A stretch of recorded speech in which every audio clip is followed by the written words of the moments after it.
Welcome to Our Girl Relationships. On this channel, we discuss day-to-day problems people face in their lives. Let's start with the video. My parents and I's financial state has been in the same dilemma for as long as I can remember. They were always absent, claiming to be at work or occupied, trying to create some sort of financial stability for me. Growing up, I really believed that that's what they were doing. As I matured and became an adult, I was coming to the realization that they had been lying to me all along. The more I noticed how much money they made and how much we spent, the more I became aware of the fact that there was something amidst their spendings that's taking up the financial stability and comfort I was deprived of. I couldn't tell you what it is now because it is something that could speak negatively of my parents if the entire situation isn't read properly. Nevertheless, I grew up to become less appreciative of their constant absence, which they claimed was for my own good, but was actually for the sake of their entertainment. I also grew impatient and concerned about the point in life in which I get the chance to allow my efforts to define the quality of my life. I knew that following high school, I would have to start taking control over things and make my own dreams come true. One of the many dreams I grew up fantasizing about was flying out to another country and studying and making a good life for myself, and even getting married eventually. To me, it wasn't just the fact that I would get a degree or go abroad. It was that I would get the opportunity to start everything from scratch and have things actually be defined by my efforts and the hard work that I put in, instead of the lies my parents raised me on and the terrible community I grew up in.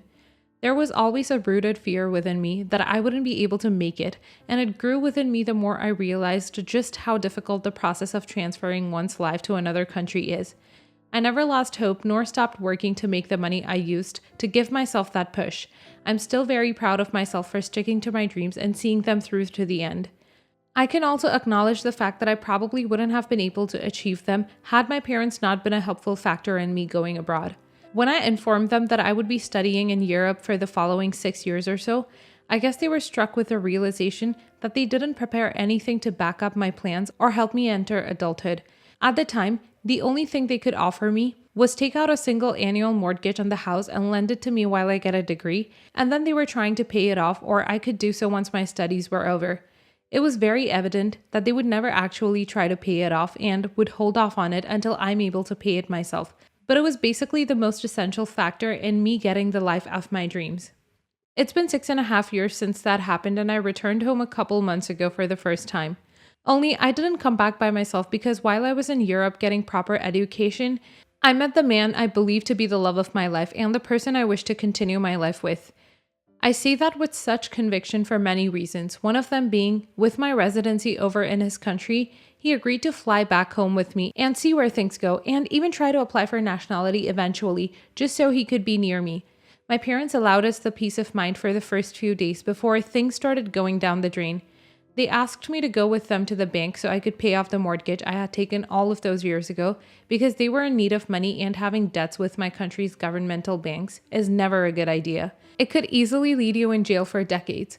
Oh, and honestly, going back to the bank and interacting with the government workers and everything made me realize just how much of a drastic drop in life quality I would be experiencing should I stay there.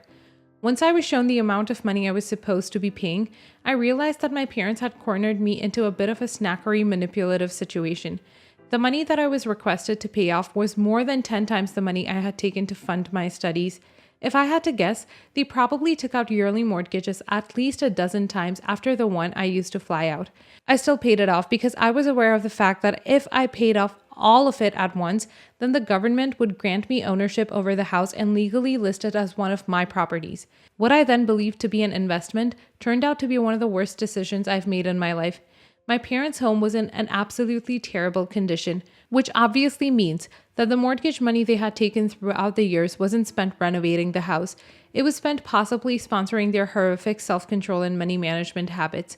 I still had plans of taking up some of the money I had saved up for my living and using it to renovate the home because I really didn't want to make my boyfriend, who is used to living very comfortably, suffer through the terrible conditions that my childhood home was in.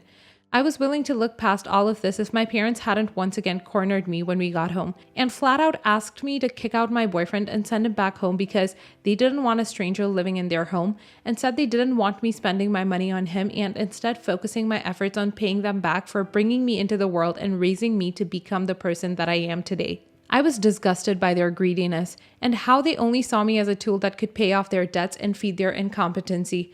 To a certain extent, I'm grateful they started feeling the entitlement to use me and take advantage of me immediately as I got home, because had I gotten settled down and renovated the home and stabilized my stay in the country, I don't think it would have been as easy to repair the aftermath of this incident. As soon as they asked me to kick out the man who literally agreed to flip his whole world upside down so he could be with me, I finalized ownership over the house, then packed all of my stuff and my man and yeeted myself out of the country and back to Europe immediately.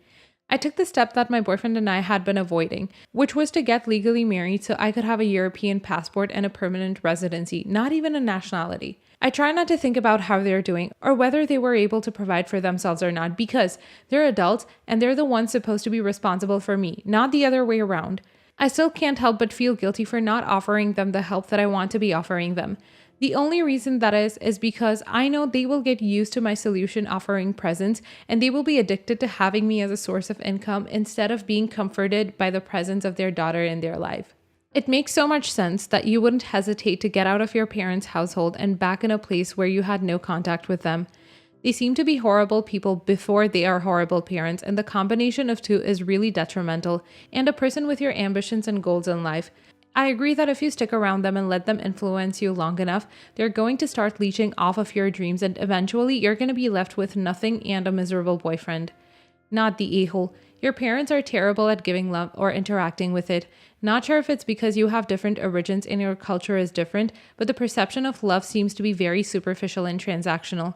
It shows in the way that they still rejected your boyfriend even though he showed how much he loved you by moving countries for you. Your parents assuming you would drop him so easily speaks more of what they would do in a similar situation, even for you possibly. Not the a-hole. I would assume that staying in your country with those kinds of people is the perfect recipe to throw away everything you've spent your life building up. Go back to Europe or whichever country you were and stay there for as long as you can. If you want to support them and help them out financially, then make sure it's not large enough for them to rely on you and stay in contact with them for the sake of relieving your own conscience. Other than that, these are the exact people you want to minimize contact with. It doesn't matter if they're family or not. They clearly don't consider you family in the secret sense that they're asking you to consider them, or else they wouldn't have taken advantage of your financial state so evidently, even when they know that you're struggling financially at your young age. Next story. First off, I'm bad at storytelling, so if something is not clear, feel free to ask. I, 29 female, am from Europe but have lived in South Korea since I was 19. Currently, I live together with my boyfriend in a nice spacious house. While I was still in college, a close friend of mine, let's call her Rebecca, from my home country visited me in Korea. She stayed at my place for free but paid for everything else, food, airfare, transportation, etc. A few months before the pandemic, I invited another friend of mine. I will call her Irene from my country to visit me and stay at my house. My boyfriend was on a month-long business trip overseas. Since I invited her, I offered to pay for her plane ticket. Irene and Rebecca are close friends. When I went to the airport to pick up Irene, I was shocked to see Rebecca and her fiancé, who I have never met before, there as well. Turns out they came along and assumed they would stay at my place during their trip to Korea because they knew I had enough room.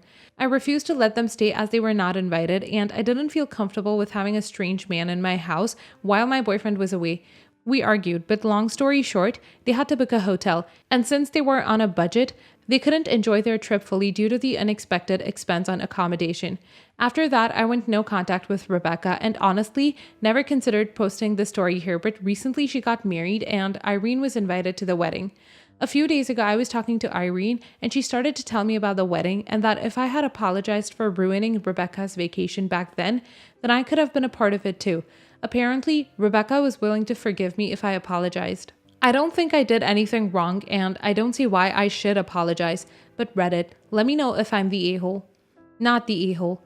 They show up unannounced, expecting to stay when she could have easily contacted you and asked. She did that on purpose. She tried to ambush you and hoped you would get guilted into saying yes. It's perfectly acceptable to refuse housing a strange man, especially given your boyfriend was absent. Lastly, my question is, why didn't Irene drop you a hint or alert you to the fact that Irene and her boyfriend were coming?